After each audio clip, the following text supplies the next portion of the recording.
ඒතර දවස් දෙකකට විතර උඩදී වීඩියෝ නවත්තපු වෙලාව 70000යි තිබිලා තියෙනවා. ඒතර තව 70000ක්. ඒතර දැන් මෙයාට ඉන්න ඔඩියන්ස් එකත් මොකද මෙයාගේ මේ හිතරි දෙන්න නැති වෙන්නනේ මෙයා ඔක්කොම කරන්නේ.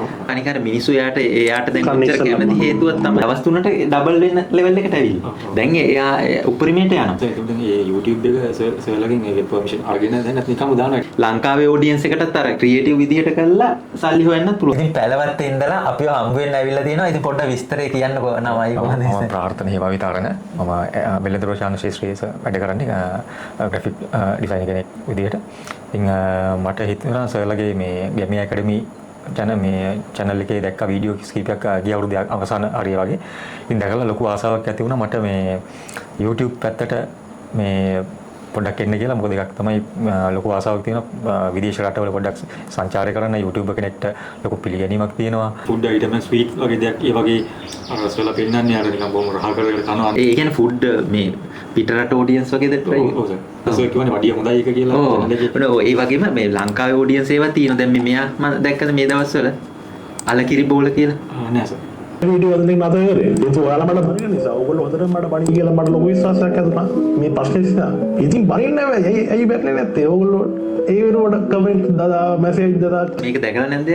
නෑ. ඒතකොට දැන් යාගේ මේ අලකිරි බෝල කියලා. ඒ කියන්නේ මෙයා ඒ කියන්නේ වෙනම concept එකකට කරන්නේ. දැන් 1,53,000. දැන් එයා ඔය දැන් ඊයේ දෙකේ දාලා තියෙන අදද මේ අද පැය 16කට කෑම සම්බන්ධව ඔව් මම නිකන් උදාහරණයක් වැඩ වෙන්නේ නැහැ. ඒතකොට දැන් මේක මෙයා දැන් මේ වීඩියෝ එක දාලා තියෙන පැය 16කට උඩදී. ඒතකොට දැන් 1,50,000. ඒතකොට දවස් දෙකකට විතර උඩදී වීඩියෝ නවත්තපු වෙලාව 70000යි තිබිලා තියෙනවා. ඒතකොට දැන් මෙයාට ඉන්න ඔඩියන්ස් එකත් මොකද මෙයාගේ මේ හිතරි දෙන්න නැති වෙන්නනේ මෙයා ඔක්කොම කරන්නේ.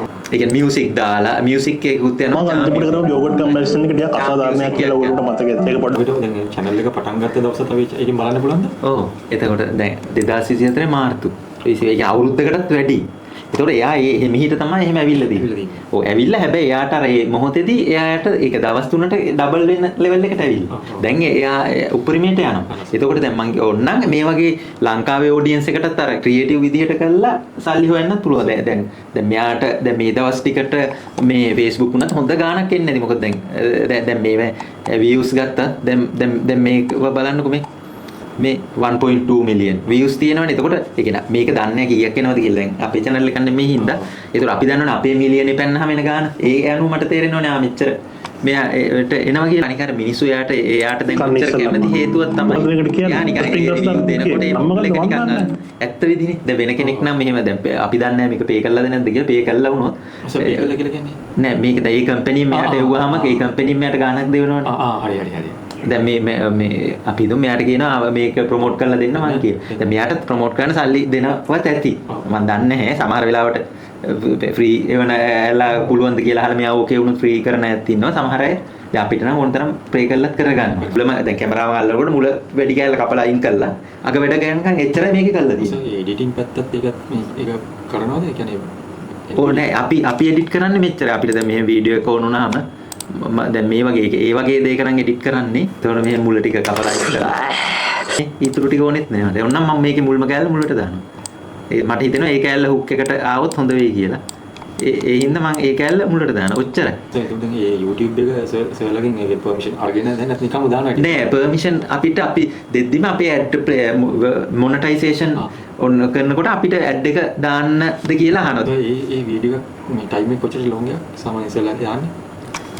එහෙම එකක් නෑ. 15 20. මේ ඒ කියන්නේ සාමාන්‍ය මෙහෙමයි දැන් ලොන් ඒවා දැන් මේක ගත්තොත් මේක විනාඩි 12. සාමාන්‍ය විනාඩි 7-8 ඒ වගේ ඒවා ටක් ගාලා අප් කරගන්න ලේසි. මොකද අපිට බෝරින් වෙන්න chance නැහැනේ. එහෙම නැත්තම් ඔය ගොඩාක් වැඩි වෙලාවක් මේ එහෙම යනකොටත් හරි අර මැද මොඩල් එකේ ඒවා යනවලු. ඉතින් අවසාන වශයෙන් අලුතෙන් දැන් අලුත් පරම්පරාව ගොඩක් කොහොමත් ඔය දැන් අපි නම් වගා වැඩ කරන ඒවට එහෙම කැමතිත් නැහැ. ෆෝන් වලට නැබ්බැහි වෙලා තියෙන. ඉතින් සමහර විට දැන් දෙමව්පියෝ ෆෝන් වලටම එපා කියන එක එහෙමත් කියලා දැන් ඇත්තටම පළපුරුද්දක් තියෙන, ඒ කියන්නේ හැකියාව තියෙන ග්‍රැෆික් පැත්තද ගොඩාක් නොලෙජ් එක තියෙන එක්ස්පීරියන්ස් එකේ ඉහළ කෙනෙක් විදිහට පොඩ්ඩක් අලුත් පරම්පරාවට ඒ ප්‍රයෝජන ඒක තමන්ගේ ෆෝන් එකේ ජීවිතේ වැඩදාය පැත්තට ගන්න මොනවද දෙන්න පුළුවන් උපදේශ? ගොඩක් දෙනෙක් ඉතින් අර තරුණ පෙළ මේකට බැහැ වෙලා ගොඩක් කාලේ නාස්ති කරන පැත්තට සහ මේ මුදල් නාස්ති කරන පැත්තට මේ බැහැ වෙලා තියෙනවා. ඉතින් මම කියන්නේ ඉතින් ඉගෙන ගන්න දේවල් මේ දැන් මේ මොකක් හරි දැන් පාවිච්චි කරන මේ software පැත්තක ඒ වගේ දේවල් දැන් අපිට ආයතනයකට ඇකඩමියකට යන්න අවශ්‍ය නැහැ. සම්බන්ධ online courses තියෙනවා YouTube එකේ. ඉතින් දැන් මේ ගැමි ඇකඩමි එකේ තියෙනවා. ඉතින් අන්න ඒ වගේ දේවල්කට ආයෝජනය කරලා මේ කරනවා නම් වඩා හොඳයි. නිකන් රටේ කිසි තීරුමක් නැති වැඩකට නැති දේවල් වලට මේ තමන් උඩ පල්ලෙහා ගිහිල්ලා ෆෝන් එක පාවිච්චි කරලා මේ කරනවට වඩා සල්ලි වියදම් කළා හරි කමක් නැහැ. ඉගෙන ගන්න දෙයකට ඒක මොකද මේක වියදමක් නෙමෙයි. ඒක ආයෝජනයක්. ඉගෙනීම සඳහා අධ්‍යාපන සඳහා වියදම් කරන එක ආයෝජනයක්. කොහෙත් මේක වියදමක් හැටියට මම දකින්නේ නැහැ. ඉතින් මේ අන්න ඒ වගේ දෙයකට මේ කොච්චර මුදලක් වියදම් කරත් මගෙන් ප්‍රශ්නයක් නැහැ. මොකද අනාගතේ ඒකේ ප්‍රතිලාභය ගොඩක් වැඩි හිතනවට වඩා. ඉතින් මේ තරුණ පරම්පරාවට කියන්න තියෙන එකයි මේ වගේ දෙයකට මේ ඉගෙන ගන්න දෙයකට තමයිගේ වෘත්තීය මේ අධ්‍යාපනය වගේ දෙයකට තමගේ අගේ වැඩි වෙන දෙයකට කාලය සහ මුදල් යොදවලා කරන නම් මේ ඒක ගොඩක් පළදායි කියලා තමයි මට කියන්න දෙන්නේ. ඔව් ඉතින් බොහොම ස්තුතියි. ඕන වෙලාවක අපිට කෝල් එකක් දෙන්න අපි දන්න උපරිම දේ කියලා දෙන්න. ඉතින් අර පටන් ගන්න මේ channel එකත් එක්ක දියුණු වෙලා ඉක්මනටම හොඳ තත්යකට එන්න කියලා ප්‍රාර්ථනා කරනවා. බොහොම ස්තුතියි සර්ටත් ගැමි ඇකඩමියටත් මේ අවස්ථාව දුන්නට මම ලොකු වෙලාවක් මට ලබා දුන්නා. ඉතින් බොහොම ස්තුතියි සර්ටත් ඒ ආයතනයේ සීලම කාර්ය මණ්ඩලයට සුබ වදනවා. බොහොම ස්තුතියි.